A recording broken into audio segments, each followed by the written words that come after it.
Hello అండి. కథా ప్రేమికులందరికీ మీ లక్ష్మీ శ్రీనివాస్ నమస్సుమాంజలి.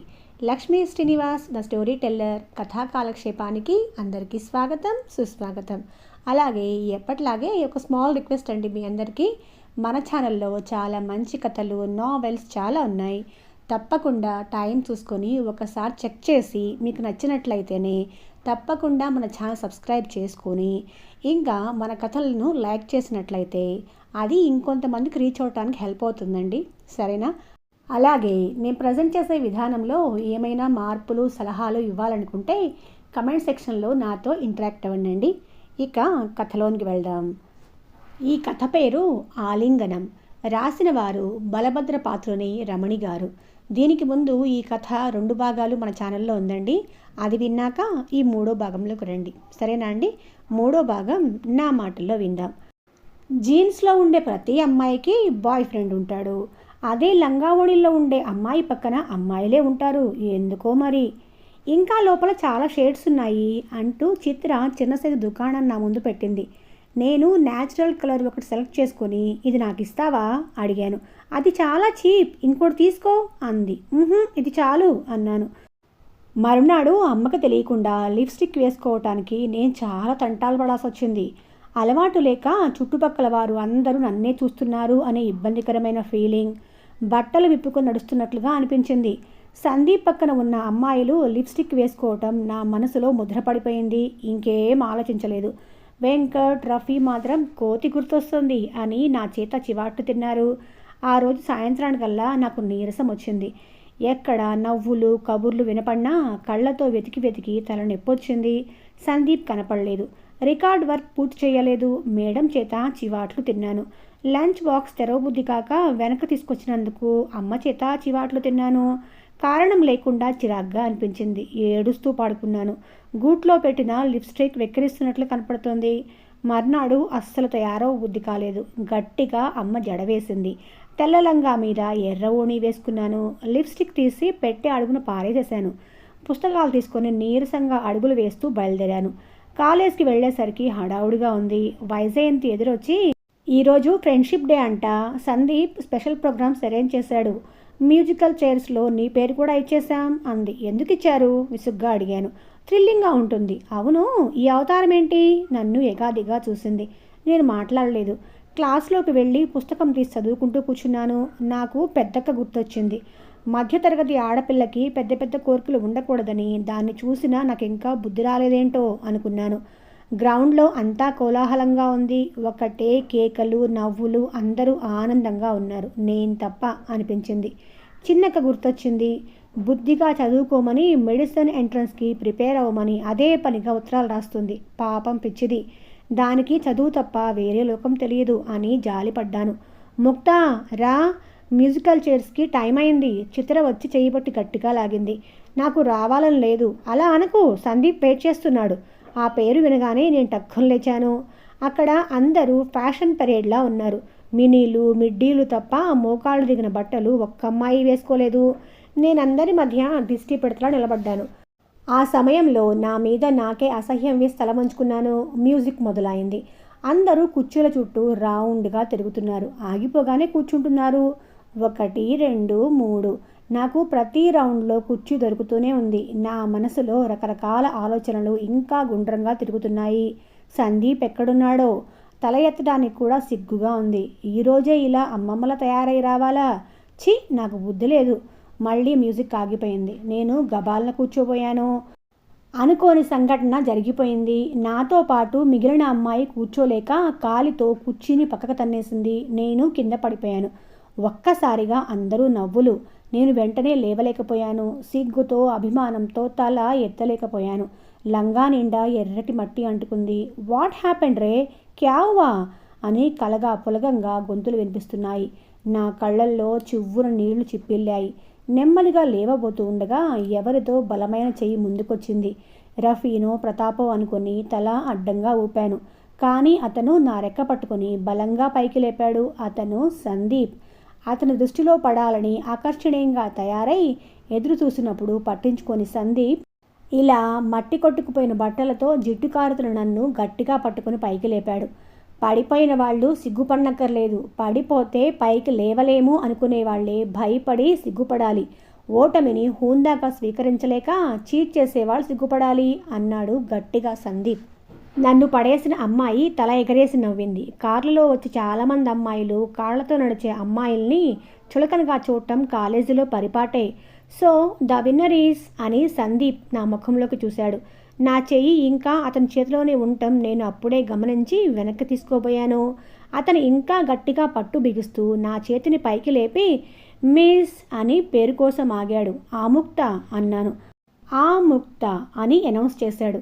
అప్పటిదాకా నా పేరు కాలేజీలో ఓ 10 మందికి తప్ప తెలియదు. ఇప్పుడు అందరికీ తెలిసింది. నాకు చాలా గర్వంగా అనిపించింది. సందీప్ నా చేతిని వదిలిపెడుతూ వెరీ స్వీట్ నేమ్ అన్నాడు. థ్యాంక్ యూ చెప్పాలని కూడా నాకు తోచలేదు. సందీప్ ఓ పెద్ద గిఫ్ట్ ప్యాక్ తీయగానే అందరూ గట్టిగా క్లాప్స్ కొట్టారు. ఆముక్తకి మనందరి తరపున ఈ 2-in-1 టేప్ రికార్డర్ అన్నాడు. నా చెవుల్ని నేనే నమ్మలేకపోయాను. చిన్నతనం నుండి తీరని కోరిక. వెన్నెల రాత్రుల్లో డాబా మీద పడుకొని మంద్రంగా ఐసాన్ తేరా హోగయా ముస్పర్ అనే తీయని పాటలు వినాలి అని. ఆ కోరిక వల్లే సుబ్బులు వాళ్ళ ఇంటికి వెళ్ళేదాన్ని. ఆ కోరిక వల్లే శివ మీద ఈర్ష్యపడేదాన్ని. అలాంటిది ఇప్పుడు అవన్నీ నా స్వంతం. నాకు ఇష్టమైనప్పుడు వినొచ్చు. నిజంగానా? గిచ్చుకొని చూసుకోవాలనిపించింది. నా జీవితంలో ఎవ్వరూ అంత విలువైన కానుక ఇవ్వలేదు. అతని వైపు కృతజ్ఞతగా చూశాను. అతని కళ్ళు నా కళ్ళతో కలవగానే నవ్వాయి.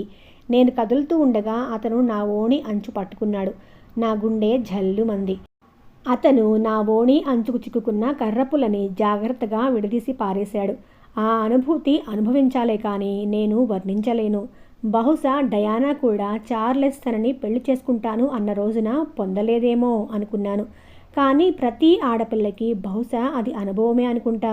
వైజయంతి ఇట్టే పట్టేసింది. కాళ్ళు భూమి నిలవటం లేదే అంది. నేను గిఫ్ట్ని గుండెల దగ్గరగా పట్టుకొని గర్వంగా క్లాస్ వైపు నడిచాను. ఆగు, ఇంకా చాలా గేమ్స్ ఉన్నాయి అంది చిత్ర. అని వెళ్ళిపోయాను. నాకు ఆ సమయంలో వీళ్ళంతా మాయమైపోయి నేను ఏకాంతంగా మిగిలిపోవాలి అనిపించింది. క్లాస్లో లాస్ట్ బెంచ్లో కూర్చొని బ్లాక్ బోర్డ్ వైపు చూస్తూనే ఉన్నా. నా కాలి బొటన్ వేలు నుండి తల వెంట్రుక వరకు ఇంకా కనిపిస్తోంది. చేతి మీద అతని స్పర్శ ఇంకా తాజాగా ఉంది. అప్రయత్నంగా పెదవులకి ఆనించుకున్నాను. స్వీట్ నేమ్ అతని గొంతు నా చెవుల్లో ప్రతిధ్వనించింది. ఆ హాయిని మోయలేక గట్టిగా కళ్ళు మూసుకున్నాను. మొహం ముందు ఎవరో గట్టిగా చిటికలు వేస్తుంటే కళ్ళు తెరిచాను. వైజయంతి నవ్వుతూ పడ్డావా ప్రేమలో అంది. తల అడ్డంగా ఊపి ఛీ అనే హిపోక్రస్ చూపలేకపోయాను. అవును నిర్భయంగా చెప్పాను. ఎలక్షన్స్ దగ్గరకు వస్తున్న కొద్దీ ప్రచారం ఊపందుకుంది. సందీప్ అపోనెంట్ తక్కువాడేం కాదు. ఎవరో మినిస్టర్ గారి అబ్బాయంట. డబ్బులు విచ్చలవిడిగా ఖర్చు పెడుతున్నాడు. ఒకరోజు అమ్మాయిలందరికీ కొత్త సినిమా టికెట్లు కొనిపెట్టాడు. వైజయంతి చిత్ర చాలా సంతోషంగా నాతో పదవే అద్భుతమైన సినిమా అన్నారు. నేను టికెట్ తీసుకెళ్ళి ఉదయ్కి ఇచ్చేశాను. ఏం పిక్చర్ చూడరా అడిగాను. చూడను, ఇలా సినిమాకి అమ్ముడుపోయి చీరకి అమ్ముడుపోయే ఓటు హక్కు దుర్వినియోగపరచుకోను అన్నాను. అతను దెబ్బతిన్నట్లు చూశాడు. మధ్యాహ్నానికల్లా కాలేజీలోని అమ్మాయిలంతా సినిమాకి వెళ్ళిపోయారు. తెలుగు క్లాస్లో అబ్బాయిలతో పాటు ఒక్కదాన్నే మిగిలిపోయాను. స్టూడెంట్స్ అంతా లేకపోవడంతో మేడం క్లాస్ రేపు తీసుకుంటాను అని వెళ్ళిపోయింది. అబ్బాయిలు కూడా బయటకు వెళ్తూ ఈరోజు తెలుస్తుంది అమ్మాయిలు లేకపోతే క్లాసు ఎంత బోసిపోతుందో అన్నారు. నేను నవ్వుకున్నాను. తల వంచుకొని నోట్స్ రాసుకుంటూ ఉంటే థ్యాంక్స్ ఎలాట్ అని వినిపించింది. తల ఎత్తి చూస్తే సందీప్ నా పక్కనే కూర్చొని నవ్వుతూ కనిపించాడు. ఎందుకు అన్నాను. ఉదయ్ని దెబ్బ కొట్టినందుకు అన్నాడు. అతను అంత దగ్గరగా కూర్చోవడంతో నేను ఇబ్బందిగా ఫీల్ అయ్యాను. అతని ఒంటి నుండి అదో రకమైన సుగంధం వస్తుంది. స్ప్రే అనుకుంటా. కానీ అమ్మాయిలంతా నాకే ఓటేస్తారు కాస్త గర్వంగా అన్నాడు సందీప్. అతని ధీమాకి ఆశ్చర్యంగా చూశాను. సందీప్ నవ్వు బాగుంటుంది. అవును, ఈ నవ్వుని దగ్గర నుండి చూడటానికి బహుశా ఇతన్నే ప్రెసిడెంట్గా ఎన్నుకుంటారు అనుకున్నాను. మీరు డిఫరెంట్గా ఉంటారు. అది కాంప్లిమెంటో కామెంటో నాకు తెలియదు. జీన్స్ టైట్ టీషర్ట్లలో ఉన్న ఆడపిల్లలతో తిరిగే ఇతనికి లంగా ఓణీలు వేసుకుని నేను వింతగా కనిపిస్తున్నానేమో అనిపించి మేం మొదటి నుంచి సిటీలో లేము. ఇక్కడ అలవాట్లు పద్ధతులు నాకు పెద్దగా తెలియవు అన్నాను. అందుకే నాకు నచ్చారు అన్నాడు. నా ఒళ్ళు ఆ మాటకి పులకరించిపోయింది. ఓణీలో ఉన్న మిమ్మల్ని మొదటి రోజే పలకరించలేక ఇన్నాళ్ళు ఆగాను. ఎందుకో తెలుసా అన్నాడు సందీప్. నేను చిన్నగా నవ్వి మోడ్రన్గా ఉండే అమ్మాయిలతో మాట్లాడటమే ఎక్కువ ఇంట్రెస్ట్ కాబట్టి అన్నాను. యు ఆర్ రాంగ్ అన్నాడు. ఏం ఆశ్చర్యంగా అన్నాను. మీలాంటి అందమైన అమ్మాయిల్ని పలకరించడానికి బెరుకు, ఇంట్రెస్ట్ లేక కాదు. మీరు సహజమైన పారిజాతంలా ఉన్నారు అన్నాడు. చాలా పొగుడుతున్నారు అన్నాను. సందీప్ టక్కుమని నా చేతిని తన చేతుల్లోకి తీసుకొని you are pretty, very pretty అని చిన్నగా వదిలాడు. నేను షాక్ తిన్నట్లుగా చూశాను. లుక్ ఆముక్త, నాకు చాలామంది గర్ల్ ఫ్రెండ్స్ ఉన్నారు, కానీ ఇలా స్వచ్ఛంగా అమాయకంగా ఉండే అమ్మాయిలు ఎవ్వరూ అందులో లేరు. నాకు మీరు నచ్చారు, నాతో ఫ్రెండ్షిప్ చేయకూడదు అన్నాడు. అంటే అన్నాను. అంటే ఇది నా భుజం చుట్టూ తన చేతిని వేసి నన్ను దగ్గరకు తీసుకొని వీఆర్ క్లోజ్ అనే ఫీలింగ్ అన్నాడు. నేను సున్నితంగా విడిపించుకొని దూరంగా జరిగాను. అప్పటికే నా బుగ్గల్లో గులాబీలు పూసినట్లు కందిపోయాయి. కమ్, అంతా వెళ్ళిపోయారు, మనము వెళదాం అంటూ సందీప్ లేచాడు. ఎక్కడికి అని అడిగాను. అతను తన చేతిని నా వైపు చాపాడు. మర్నాడు కాలేజ్కి వెళ్ళాక చిత్ర, వైజయంతి నేను సినిమాకి రానందుకు తిట్టారు. రఫీకి, వెంకట్కి నేను సందీప్తో వెళ్ళటం తెలుసు, అయినా పెదవి విప్పకుండా ఊరుకున్నారు. కొన్నిసార్లు మగాళ్లే మంచి స్నేహితులు అనిపిస్తారు. లంచ్ టైంలో క్యాంటీన్లో కూర్చొని మాట్లాడుకుంటూ ఉండగా సందీప్ వచ్చాడు. ఎక్స్క్యూజ్ మీ ఫ్రెండ్స్, నేను నాతో ఆముక్తం తీసుకెళ్ళచ్చా అని మిగతా వాళ్ళని అడిగాడు. నా అరిచేతుల్లో చెమటలు పట్టాయి. ఏదో తెలియని ఉద్వేగం, ఆనందం కలిసికట్టుగా కలిగాయి. అందరికంటే ముందుగా ప్రతాప్ తేరుకొని షూర్ ముక్తా వెళ్ళు అన్నాడు. వైజయంతి తెరిచిన నోరు తెరిచినట్టే నిశ్చేచురాలైపోయి బొమ్మలా చూస్తూ ఉండిపోయింది. చిత్ర నన్ను చూసి అర్థమైంది అన్నట్లు నవ్వింది. బాయ్ ఫ్రెండ్స్ పక్కన కబుర్లు చెప్తూ నడవటం, సినిమాకి వెళ్ళటం, అతను ఏం చెప్పినా చెవులు రిక్కించి మరీ శ్రద్ధగా వినటం, తల వెనక్కి వాల్చి కిలకిలా నవ్వటం, ఇవన్నీ శరత్కాల మేఘాల్లాంటి థ్రిల్స్. సందీప్ నన్ను లైబ్రరీ వెనక్కి తీసుకెళ్లాడు. అక్కడ చాలామంది ఆడపిల్లలు, మగపిల్లలు సందీప్ పేరున్న పాంప్లెట్స్ గోడల మీద అతికిస్తున్నారు. షీ ఆముక్త అని నన్ను పరిచయం చేశాడు. ఆడపిల్లలు నా వైపు ఈర్ష్యగా చూశారు. సందీప్ జేబులో సిగరెట్ తీసి వెలిగించుకొని మెట్ల మీద కూర్చున్నాడు. రేపటి తర్వాత క్యాన్వాస్ చేయకూడదంట అన్నాడు అక్కడున్న వాళ్లలో ఓ అబ్బాయి. సందీప్ తన పక్కన నన్ను కూర్చోబెట్టుకున్నాడు. ఇంగ్లీష్ క్లాస్ ఉంది, నసిగాను. ష్ సందీప్ విసుగ్గా అన్నాడు.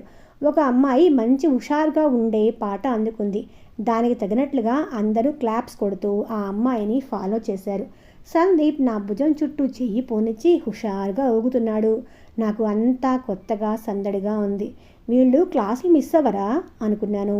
పాట పాడుతున్న అమ్మాయి వచ్చి సందీప్ నోట్లోంచి సిగరెట్ తీసి 2 సార్లు పీల్చి అతని నోట్లో పెట్టేసింది. అది చూసి నాకు కాస్త మనసు చివుక్కుమంది. సందీప్ చిన్నగా నవ్వుతున్నాడు. ఓ గంట తర్వాత నేను వెళ్తాను అన్నాను. ఓకే పద అని తను లేచాడు. సందీప్తో కారులో ఎక్కడం, లెక్చర్స్ ఎవరైనా చూస్తారేమో అని తెగ కంగారు పడ్డాను. కానీ నేను ఆపాటికే మానసికంగా అతనితో చాలా దూరం వెళ్ళిపోవటం వల్ల ఇవన్నీ లక్ష్య పెట్టలేదు. ఈరోజు సందీప్ నన్ను దగ్గరికి తీసుకోగానే అలవాటుగా పెదవులు అందించాను. బహుశా స్వర్గంలో సౌఖ్యాలు ఇంత ఆనందాన్నిస్తాయేమో, అందుకే యోగులు అంతంతకాలం ముక్కులు మూసుకొని తపస్సులు చేస్తారు. ఈ లోకం కాదు, ఆ లోకంలో స్వర్గం సాధించడమే పరమావధి అని కొందరు చేతుల్లో ఉన్నదేదో వదులుకొని లేనిదేదో కావాలని ఆశలు పడి పరిగెత్తారు. ఎదుట ఉన్న ఆనందాన్ని అనుభవించరు. తక్కింది ఎట్లా పోతే మనకేం అంటాడు చలం. ఆ వయసులో చలం పుస్తకాలోని విషయాలు అర్థమయ్యేది అంతవరకే. మరి మా ఇంటికి వెళ్దామా అడిగాడు. ఇప్పుడా? అమ్మ ఎదురు చూస్తూ ఉంటుంది. పర్వాలేదు, గంటలో మళ్ళీ డ్రాప్ చేసేస్తాను. వద్దు, ఇంకోసారి వస్తాను అన్నాను. ప్రామిస్ అన్నాడు సందీప్. ప్రామిస్ గట్టిగా అన్నాను నేను. అతను పెద్దగా బలవంతం చేయలేదు. సందు చివర వదులుతూ మళ్ళీ ముద్దు పెట్టుకున్నాడు. నేను కారు దిగి ఒళ్ళంతా మేఘాల్లో తేలిపోతూ ఉండగా నెమ్మదిగా ఇంట్లోకి అడుగుపెట్టాను. ఎవరతను? ఆ ప్రశ్నకి ఆశ్చర్యంగా చూశాను. గుమ్మంలో కాళింది నిలబడి ఉంది. అక్క ఎప్పుడొచ్చావు అన్నాను. ముందు అతనెవరో చెప్పు. కళ్ళద్దాలు పైకి తోసుకుంటూ సీరియస్గా అడిగింది. క్లాస్మేట్ అబద్ధం చెప్పాను. ఎంత దాకా వచ్చింది ఘాటుగా అడిగింది. అది కాదక్క ఏదో చెప్పబోయాను. ఇవాళ బస్సులు స్ట్రైక్ ఏం లేవే. అలాగని కర్ఫ్యూ కూడా ఏమీ లేదు. టీచర్ హోంవర్క్ చేయని పిల్లల్ని దండించినట్లుగా అడిగింది. వాళ్ళ ఇల్లు ఇటువైపే, అందుకని చిన్నగా నసిగాను. నీ పుస్తకాలు చూశాను, అందులో నీ మంత్లీ టెస్టులు మార్కులే చెప్తున్నాయి ఏం జరుగుతుందో. ఈ ఏడు కూడా మెడిసిన్ ఎంట్రన్స్ ప్రిపేర్కి అయ్యేది లేదా అంది. ఊరి నుంచి రాగానే చిన్నక్క చేసిన తనిఖీకి నాకు కోపం వచ్చింది. నువ్వు అనుకుంటున్నట్లు ఇక్కడ ఏం జరగటం లేదు. అసలు నీ డామినేషన్ నాకు ఇష్టం లేదు అని ఖచ్చితంగా చెప్పేశాను. ముక్త, అంత పెద్దదానివయ్యా అనుకుంటున్నావా? స్కూల్ దాటి ఎన్ని రోజులైందే? నీకేం తెలుసు ఈ మగపిల్లల సంగతి? అరిచేతిలో వైకుంఠం చూపిస్తారు. మనం గీసుకున్న గీత దాటి మనమే బయటికి వెళ్ళి మోసపోయేట్లుగా చేస్తారు అరిచింది. నేను భయంగా చుట్టూ చూశాను. అమ్మ నాన్న ఇంట్లో లేరులే, బయటకెళ్ళారు. నా మాట విను. ఈ స్నేహాలవి మనకొద్దు, బుద్ధిగా చదువుకో అంటూ మా ఆర్థిక పరిస్థితి గురించి, అమ్మా నాన్న మా చదువుల కోసం పడుతున్న ఇబ్బందుల గురించి చాలాసేపు చెప్పింది. నేనేం మాట్లాడలేక కళ్ళ నిండా నీళ్లు పెట్టుకుంటే దగ్గరకు తీసుకుని ఓదార్చింది. ఇంకా నువ్వు పసిపిల్లవి, ఈ లోకం సంగతి నీకు తెలియదు. అందమైందని అనుకుంటున్నావు కానీ ప్రమాదకరమైందని నీకు తెలియదు. మోసపోకు అంది. రేపు సందీప్ తనతో రమ్మనగానే వెళ్ళకూడదు అని గట్టిగా నిశ్చయించుకున్నాను. ఆ రాత్రి అన్నం సహించలేదు.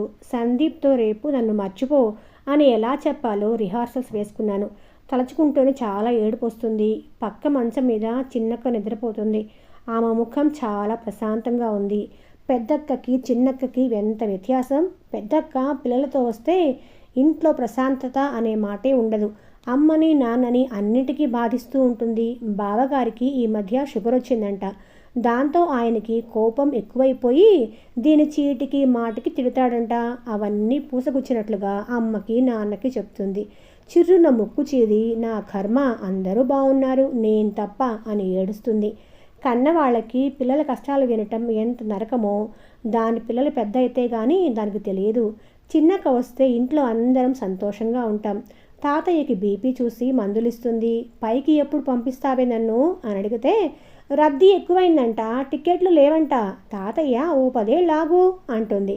అమ్మని వంటింటి ఛాయలకి రానివ్వదు. నాన్నగారితో కష్టసుఖాలు చర్చిస్తూ సలహాలిస్తుంది. నాకు అర్థం కాని పాఠాలు చెప్తుంది. ఇవన్నీ చేస్తూనే ఇల్లంతా శుభ్రం చేస్తుంది. అన్నీ ఓ క్రమ పద్ధతిలో అమరుస్తుంది. క్రమశిక్షణ దాని మారు పేరు. తెల్లవారులే చూస్తే దాని కళ్ళద్దాలు టేబుల్ మీద కనిపించకపోతే అది వెళ్ళిపోయినట్లు లెక్క. ఇంట్లోని ఆనందాన్నంతా కడకొంగును ముడేసుకుని వెళ్ళిపోయినట్లుగా అనిపిస్తుంది. తను వెళ్ళిపోయాక కూడా అలవాటుగా తాతగారు డాక్టర్ అమ్మా అంటూ, అమ్మ కాళింది అంటూ, నాన్న చిన్ననానా అంటూ పిలుస్తూనే ఉంటారు. అలాంటి అక్క సందీప్తో తిరగటం తప్పు అని చెప్పిన తర్వాత మానేయాల్సిందే కదా. 2 రోజులు సందీప్ను తప్పించుకొని తిరిగాను. ఎలక్షన్స్ అయ్యాయి. సందీప్ బ్రహ్మాండమైన మెజారిటీతో నెగ్గాడు. అతని హడావుడికి అంతే లేదు. గ్రౌండ్లో బుక్కాలు చల్లుకొని సెలబ్రేట్ చేసుకున్నారు. మా క్లాస్ దగ్గరకు వచ్చి నా ముఖం నిండా రంగు పూసి అమాంతం పైకెత్తి గిరిగిరా తిప్పాడు. నేను కూడా సంతోషంగా అతని మీద రంగు చల్లాను. కమాన్ బేబీ అంటూ నన్ను తనతో పాటు తీసుకుపోతుంటే కాదనలేకపోయాను. చిన్నక్క చెప్పిన తాత్కాలికంగా మర్చిపోయాను. అతని పక్కన ఉండటం పట్టాభిషేకం అంత గొప్పగా మురిసిపోయాను. ఆ రోజు మొదటిసారిగా సందీప్ ఇంటికెళ్ళాను. ఆ ఇంట్లో కుక్కల ఖర్చుపాటి ఉండదు. మా నాన్న నెలసరి ఆదాయం అనిపించింది. వాళ్ళ అమ్మ నాన్న యాడ్స్లో చూపించే వాళ్ళలాగా షోక్గా ఉన్నారు. వాళ్ళ తాతగారు బామ్మగారు కూడా మా అమ్మ నాన్న కంటే యంగ్గా కనిపిస్తున్నారు. ఈ అలంకరణ పోషణ వల్ల అనుకుంటా. మా అందరికీ ఐస్ క్రీమ్ స్నాక్స్ ఇచ్చారు. సందీప్తో నేను కాకుండా చాలామంది అమ్మాయిలు వచ్చారు. వాళ్ళంతా అతన్ని తాకుతూ చేతులు పట్టుకొని లాగుతూ మాట్లాడుతున్నారు. వాళ్ళ అమ్మ నాన్న కూడా చాలామందితో ఇలాగే క్లోజ్గా బిహేవ్ చేస్తున్నారు. అక్కడ వాతావరణం వేరుగా ఉంది. సందీప్ తండ్రి స్నేహితులకి డ్రింక్స్ సర్వ్ చేస్తున్నాడు. ఆ తేనె రంగు ద్రవాన్ని నేను కళ్ళు విప్పార్చుకొని చూస్తున్నాను. సందీప్ కూడా గ్లాస్ చేతుల్లోకి తీసుకొని తండ్రి గ్లాస్కి తాకించి చీయర్స్ చెప్పాడు. ఒక్కసారిగా నేను ఉలిక్కి పడ్డాను. అక్కడ వాతావరణానికి, మా ఇంట్లో వాతావరణానికి, తాజ్మహల్కి తులసికోటకి ఉన్నంత తేడా ఉంది. నేను కాసేపటికి ఆ ఆర్కెస్ట్రాకేసి ఊపిరి అందక ఉక్కిరి బిక్కిరయ్యాను. సందీప్ మ్యూజిక్కి అనుగుణంగా బీనాతో స్టెప్స్ వేస్తున్నాడు. అడుగులు కదుపుతూనే ఆమె తమకంగా తమకేసి అదుముకుంటున్నాడు. ఆ కళ్ళల్లో అదే కామం. నన్ను కారులో ముద్దు పెట్టుకున్నప్పటి కోరిక. నాకు ఐస్ క్రీమ్ చేదుగా అనిపించింది. నేను వేసుకున్న 150 రూపాయల చూడీదార్, కాలికి తొడుక్కున్న రబ్బర్ స్లిప్పర్స్ అన్నీ నా స్థానం ఏమిటో తెలియచెప్పినట్లు అనిపించాయి. ఇంటికి వెళ్ళిపోవాలి అని బలంగా అనిపించింది. సందీప్తో చెప్దామంటే అతను బిజీగా ఇంకో అమ్మాయితో డ్యాన్స్ చేస్తున్నాడు. కాసేపు చూసి ఇంకా ఓర్చుకోలేక బయటపడ్డాను. అది చాలా గొప్ప వాళ్ళుండే లొకాలిటీ. గేట్ దాకా నడిచేసరికి చాలా నీరసం వచ్చింది. బస్ కోసం ఎదురు చూస్తూ బస్ స్టాప్లో నిలబడ్డాను. చిన్నక్క ఇంటి దగ్గర నా కోసం ఎదురు చూస్తూ ఉంటుందన్న విషయం అప్పుడు గుర్తొచ్చింది. నా కళ్ళల్లో నీటి పొర అలుముకుంది. అక్కకి ఇచ్చిన మాట ఒక్క పూట కూడా నేను నిలబెట్టుకోలేకపోయాను. నాన్నగారి చేత సిగరెట్ మానిపించడానికి పంతంగా తను కాఫీ మానేసి 2 సంవత్సరాలైన చిన్నక్క. ఇంతలో రివ్వుమంటూ ఓ స్కూటర్ వచ్చి నా ఎదురుగా ఆగింది. హాయ్ ముక్తా, ఎక్కు అన్నాడు ప్రతాప్. నేను ఆలోచించకుండా ఎక్కి కూర్చొని త్వరగా పోనీ ప్రతాప్, చాలా ఆలస్యమైంది అన్నాను. ఆ విషయం ఇప్పటిదాకా తెలియలేదా అన్నాడు. మామూలుగానే అన్నాడేమో కానీ నాకు మాత్రం గతుక్కుమంది. ఇంటి దగ్గర వద్దు, ఇక్కడే ఆపేయ్ అన్నాను కంగారు పడుతూ. నేను దిగ్గానే ప్రతాప్, ముక్తా, సందీప్ వాళ్ళలాంటి వాళ్ళు ఉండే లొకాలిటీ కొండ మీద ఉంది, చాలా అప్, ఎక్కలేం, జారి పడతాం, జాగ్రత్త అన్నాడు. ప్రతాప్ మాటల్లో నిగూఢ అర్థం నాకు అర్థమైంది. కానీ అతను అంత తెలివిగా మాట్లాడగలడు అని మాత్రం నాకు అప్పుడే తెలిసింది. ఆశ్చర్యంగా చూశాను. వస్తా అని వెళ్ళిపోయాడు. ఇంటికి వెళ్ళేసరికి అమ్మకి ఆయాసం ఎక్కువై అంత కంగారుగా ఉన్నారు. చిన్నక్క ఏదో ఇంజెక్షన్ చేసింది. నాన్నగారిని పిలిచి చీటీ ఇచ్చి మందులు తీసుకురమ్మంది. ఆస్తమాకి ఇంగ్లీష్ మందులు పనిచేయవే, హోమియో అయితే వేసుకుంటాను ఆయాసపడుతూనే అంది అమ్మ. అక్క కోపంగా, నువ్వు మాట్లాడకుండా పడుకో, నాకు తెలుసు అంది. నాన్నగారు వెళ్ళిపోయారు. అక్క ఇచ్చిన ఇంజెక్షన్ వల్ల కాబోలు అమ్మకి కాస్త నిద్ర పట్టింది. నాకు అన్నం వడ్డిస్తూ, ముక్తా, అమ్మకి ఇంగ్లీష్ మందుల మీద నమ్మకం లేక కాదు, హోమియోపతి అయితే బజార్లో చౌకగా దొరుకుతాయని అలా అంటోంది అంది. నెలాఖరు రోజుల్లో నాన్నగారి చేత డబ్బులు ఖర్చు పెట్టించడం ఇష్టం లేక అమ్మ నరకయాతన పడుతూ కూడా తనకు మందులు వద్దంటుంది. నాకు సందీప్ ఇంట్లో గ్లాసుల గలగల అమ్మాయిల కిలకిలా గుర్తొచ్చింది. ముద్ద మింగుడు పడలేదు. నేను చాలా తప్పు చేశాను. అతనితో స్నేహం చేసే ముందే ఇవన్నీ ఆలోచించుకోవాల్సింది అనుకున్నాను. మనసంతా వ్యాకులంగా ఉంది. సందీప్కి చాలా సన్నిహితంగా బీనా, రూబీ, ఇంకా చాలామంది. నేనెక్కడా? నాకు అర్థం కాలేదు. తెల్లవార్లు సందీప్ గురించిన ఆలోచనలే. నిన్న అతని గురించిన ఆలోచనలు మధురిమలు గుబాళించాయి. ఈరోజు వేదనని బహుకరించాయి. ఉమర్ ఖయాం చెప్పినట్లు ఎదురుచూపుతో ఎండిపోతున్నాను, నన్ను మధువుతో నింపు అనే మట్టి పాత్ర వంటిది ఈ పిచ్చి మనస్సు. కలలో చిన్నక కోపడుతుంది. ప్రతాప్ హెచ్చరిస్తున్నాడు. అమ్మ ఆయాసం వల్ల కలుగుతున్న బాత్తో మెరుగులు తిరుగుతుంది. నాన్న తెగిన చెప్పుతో నడవలేక అవస్థపడుతున్నాడు. సందీప్ తన తండ్రికి చీర్స్ చెప్పి డ్రింక్ చేస్తూ పగలబడి నవ్వుతున్నాడు. నేను గేటు వైపు నడుస్తూ ఉంటే దూరం తరగటం లేదు. క్యాంటీన్లో చిత్ర మెరుస్తున్న కళ్ళతో, రేపు మా బావ స్టేట్స్ నుండి వస్తున్నాడు, త్వరలోనే మా ఎంగేజ్మెంట్ అని ప్రకటించింది.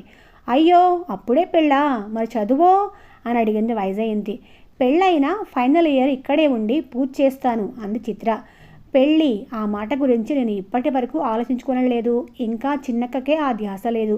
ఆ సమయంలో నాకు సందీప్ గుర్తొచ్చాడు. సందీప్ నన్ను పెళ్లి చేసుకుంటాడా? ముక్తా, నీ పెళ్ళెప్పుడు? వైజయంతి అడిగింది. ఛీ, ఇప్పుడేం పెళ్ళి అన్నాను. అంతలో అక్కడే ఉన్న ప్రతాప్ సీరియస్గా, నేను కాలేజ్ మానేస్తున్నాను అన్నాడు. ఏం, నీకు పెళ్ళా అరిచింది వైజయంతి. వైజు, బీ సీరియస్ అన్నాడు. మరి ఉన్నట్లుండి సడన్గా అదేం నిర్ణయం రా అన్నాడు వెంకట్. నాన్నగారి ఆరోగ్యం బాగాలేదు. అమ్మ ఇన్నాళ్ళు కిరాణా దుకాణాన్ని ఎలాగోలాగా లాగుతోంది. ఇంకా ఇప్పుడు ఆయన మంచంలో పడ్డాక ఆయన్నే కనిపెట్టుకుని ఉండాల్సి వస్తుంది. దుకాణం నడవకపోతే ఇల్లు జరగదు. నా చదువుకి డబ్బు మాత్రం ఎక్కడి నుంచి వస్తుంది అన్నాడు. అందరం దిగులుగా చూశాం. ఫైనల్ ఇయర్ లోపలే మా గ్రూప్లోంచి ఒకళ్ళు వెళ్ళిపోవటం బాధగా అనిపించింది. కానీ ఎవ్వరూ ఏం చేయలేని స్థితి. ఛా, ఇటువంటప్పుడే నాకు చాలా డబ్బుంటే బాగుండు అనిపిస్తుంది అన్నాడు బాధగా రఫీ. దాదాపుగా మా అందరికీ అలాగే ఉంది. ప్రతాప్ చాలా బ్రైట్ స్టూడెంట్. ఎప్పటి నుంచి మానేస్తున్నావు? చిత్ర అడిగింది. సాయంత్రం బండికే వెళ్ళిపోదాం అనుకుంటున్నాను, అన్నయ్య టెలిగ్రామ్ ఇచ్చాడు అన్నాడు. అన్నాను. రఫీ ఆ షాక్ తట్టుకోలేక ప్రతాప్ చేతి మీద తన చెయ్యి వేసి గట్టిగా పట్టుకున్నాడు. అయితే ఈ రోజంతా మనం క్లాసులకి అటెండ్ అవ్వద్దు, ఈ ఒక్కరోజైనా ప్రతాప్తో సరదాగా గడిపేద్దాం అన్నాడు వెంకట్. ప్రిన్సిపాల్తో మాట్లాడదాం, పరీక్షలకు వచ్చి రాసేట్లుగా ఒప్పిద్దాం అంది వైజయంతి. వైజు, అక్కడికి వెళ్ళాక ఇంకా చదువుకోవడం కుదరదు. చాలా పల్లెటూరు, పొద్దుటి నుంచి సాయంత్రం దాకా పనిచేసినా సరిపోదు. అమ్మ దుకాణంలో బేరాలు చూస్తూ గేదెల దగ్గర పనిచేస్తూ ఒక్క క్షణం కూడా విశ్రాంతి తీసుకోదు తెలుసా. 104 జ్వరంతో బాధపడుతూ కూడా కొట్లో కూర్చుంటుంది. కొట్టు మూస్తే నోళ్లు కూడా మూసుకోవాల్సి వస్తుంది అన్నాడు. వాళ్ళ అమ్మ మీద నాకు చెప్పలేనంత గౌరవం కలిగింది. ఎవరన్నారు స్త్రీ అబల అని? ఎక్కడికైనా పోదామా అడిగింది చిత్ర. మనం ఎప్పుడూ కూర్చునే మర్రి చెట్టు కింద కూర్చుందాం అంటూ ప్రతాప్ లేచాడు. నా ఎంగేజ్మెంట్కి తప్పక రావాలి అంది చిత్ర. ప్రతాప్ నవ్వుతూ, వైజు, ఆ గోపితో నీ లవ్ ఎఫ్ఐఆర్ ఎంతవరకు వచ్చింది అన్నాడు. నీ మొహం, ఒకరోజు లిఫ్ట్ ఇచ్చాడు, అంత మాత్రానికి ఎఫ్ఐఆరా అంది వైజయంతి. మరి శామ్యూల్ వేరే అమ్మాయితో క్లోజ్గా ఉంటున్నాడని తెగ ఈర్ష్యపడ్డావుగా, అది కూడా ఎఫ్ఐఆర్ కాదా అడిగాడు ప్రతాప్. రోజుకొకరిని ప్రేమించడానికి ఇది మనసు అనుకున్నావా లేక మట్టిపమ్మ? మొహమంతా ఎర్రగా చేసుకొని కోపంగా అడిగింది వైజయంతి. మరి శామ్యూల్ రాసిన ప్రేమ లేఖలు గొప్పగా చూపించుకున్నావుగా అడిగాడు రఫీ. వాడికున్న బాటి బుద్ధి మీకు లేదే అని చెప్పటానికి ఉడుక్కుంటూ అంది. వాడికంటే నీ సంగతి తెలియదు కాబట్టి రాశాడు పాపం అని ప్రతాప్ అనగానే యూ అని ఉక్రోషంగా అంటూ అతని వీపు మీద గుప్పిడి బిగించి కొట్టింది. అందరం నవ్వుకుంటూ నడుస్తూ ఉండగా సందీప్ ఎదురొచ్చాడు. నేను నవ్వాను. కొంచెం పనుంది నాతో రా అన్నాడు. నేను ఇబ్బందిగా చూశాను. నేనేం చెప్తానా అని ప్రతాప్ చూస్తున్నాడు. తర్వాత వస్తానులే కాలేజ్ అయ్యాక అన్నాను. ప్రతాప్కి సెండ్ ఆఫ్ ఇవ్వటానికి మాతో రావా అడిగింది చిత్ర. అవును సందీప్, ఈరోజు మా ప్రతాప్ ఊరికెళ్ళిపోతున్నాడు. అయితే విసుగ్గా అన్నాడు అతను. ఇంకా రాడంట, స్టడీస్ డిస్కంటిన్యూ చేస్తున్నాడు పాపం వాళ్ళ ఊరిలో అని నేను చెప్తూ ఉండగానే అతను విసుగ్గా సరే సరే 5 నిమిషాలు నా కారు దగ్గరికి వస్తే రా అని చెప్పి అక్కడి నుంచి విసురుగా వెళ్ళిపోయాడు. అక్కడున్న అందరూ గొప్ప అవమానం జరిగినట్లుగా ఫీల్ అయ్యారు. సారీ, కొంచెం గిల్టీగా అన్నాను ప్రతాప్తో. ప్రతాప్ నవ్వి అతను చిరాకు పడితే నువ్వు సారీ చెప్పడం ఎందుకు అన్నాడు. క్లోజ్ ఫ్రెండ్ కదా అంది చిత్ర. క్లోజ్ ఫ్రెండ్ కాదు, బాయ్ ఫ్రెండ్. అతను క్లోజ్ ఎప్పటికవ్వాలి? హేళనగా నవ్వింది వైజయంతి. వైజు కోపంగా అన్నాను. వైజు అన్నది కరెక్టే కదా, సందీప్ ఎవరికైనా బాయ్ ఫ్రెండ్ వరకే అవుతాడు, అంతకు మించి అతను ఏమీ కాలేడు అన్నాడు ప్రతాప్. ఆ సమయంలో నాకు సందీప్ బీనాతో డ్యాన్స్ చేయడం గుర్తుకొచ్చింది. తల వంచుకున్నాను. నువ్వు చాలా సెన్సిటివ్ ముక్త, అతనితో జాగ్రత్తగా ఉండు అన్నాడు ప్రతాప్. మనకెందుకులే, త్వరలో తనే స్వయంగా తెలుసుకుంటుంది అంది వైజయంతి. నేను కాసేపు వాళ్ళతో కూర్చున్నాను. మనసు మాత్రం సందీప్ చుట్టూ తిరుగుతుంది. అతని కళ్ళల్లో చిరాకు నేను భరించలేను. కాసేపు అవ్వంగానే నేను సాయంత్రం కలుస్తాను అని చెప్పి లేచి వచ్చేశాను. నేను కట్టుబడుతుంది ప్రేమకో అతనికో అర్థమవటం లేదు. సందీప్ కారులో కూర్చొని బీనాతో కబుర్లు చెప్తున్నాడు. నన్ను చూడంగానే నువ్వు వస్తావని తెలుసు, రా ఎక్కు అని డోర్ తెరిచాడు. బీనా దిగిపోతుంది అనుకున్నాను, దిగలేదు. అతని పక్కనే కూర్చుంది. నాకు బ్యాక్ సీట్లో కూర్చోవటం ఇష్టం లేదు, అలాగే నిలబడ్డాను. గెట్ ఇన్ అన్నాడు. అతని కంఠంలో కమాండ్కి వెంటనే ఎక్కేశాను. అతను ఆమె భుజాన్ని తాకుతూనే కూర్చున్నాడు. వాళ్ళిద్దరూ నవ్వినప్పుడల్లా నాకు కారం రాసుకున్నట్లుగా ఉంటుంది. కూల్ డ్రింక్స్ షాప్ ముందు ఆగాడు. బీనా దిగుతూ అతని బుగ్గ మీద ముద్దు పెట్టి రాత్రికి ఫోన్ చేయి బాయ్ అంది. ఆ చర్యకి నేను తట్టుకోలేకపోయాను. సందీప్ ముందు వైపు డోర్ తీసి పట్టుకొని ముక్తా ముందుకురా అన్నాడు. నేను రాను అన్నాను. నేనేమీ నీ డ్రైవర్ని కాను అన్నాడు. ఇంకా తప్పలేదు. అతను నా భుజం మీద చెయ్యి వేయగానే విసిరికొట్టి ఛీ, ఇప్పుడే ఆ బినాన్ని ముద్దు పెట్టుకున్నావు అన్నాను. నేను కాదు, తాను ముద్దు పెట్టుకుంది అని అదేదో జోక్లాగా నవ్వసాగాడు. నాకు ఇష్టం లేదు అన్నాను. నిన్ను అందుకే పెట్టుకోలేదనుకుంటా జోక్గా అని చిన్నగా నవ్వాడు. నిన్న ఆమె ముద్దు పెట్టుకోవడం నాకు ఇష్టం లేదు అని పెద్దగా అరిచాను. ఓకే, నీ ముందు ఇంకెప్పుడు అలా ముద్దు పెట్టుకోవద్దని చెప్తాలే అన్నాడు. నా ముందా? అంటే నేను లేకపోతే నీకు ఇష్టమేనా అడిగాను. నా కళ్ళ నిండా నీళ్లు నిండాయి. సందీప్ సీరియస్గా చూసి అసలు నువ్వు నాకు ఎన్ని రోజులుగా పరిచయం అని అడిగాడు. నేను చెప్పలేకపోయాను. జస్ట్ 1 month అంతేనా? మరి బీనా 6 నెలలుగా పరిచయం. నీతో తిరగద్దు అని ఆమె ఎప్పుడు నాతో అనలేదే అన్నాడు. నాకు ఇష్టం లేదు అతని భుజం మీద తలవాలుస్తూ అన్నాను. నా కన్నీళ్లు అతని షర్టుని తడిపేశాయి. నాకు ఏడుపంటే గిట్టదు అన్నాడు. నేను కళ్ళు తుడుచుకున్నాను. క్యాసెట్లో ఏవో బీట్స్ వస్తున్నాయి. కిస్మీ అన్నాడు. నేను మంత్రముగ్ధలాగా అతను చెప్పిన పని చేశాను. దట్స్ గుడ్ అన్నాడు. అతని కారులో ముందు వేలాడగట్టిన బొమ్మ గాలికి ఊగుతుంది. ఈ ఆలింగనానికి ఇక్కడితో విరామం ఇచ్చేద్దామండి. విరామం తర్వాత మళ్ళీ కలుసుకుందాం, సరేనా? ఇక ఉంటాను. సెలవు.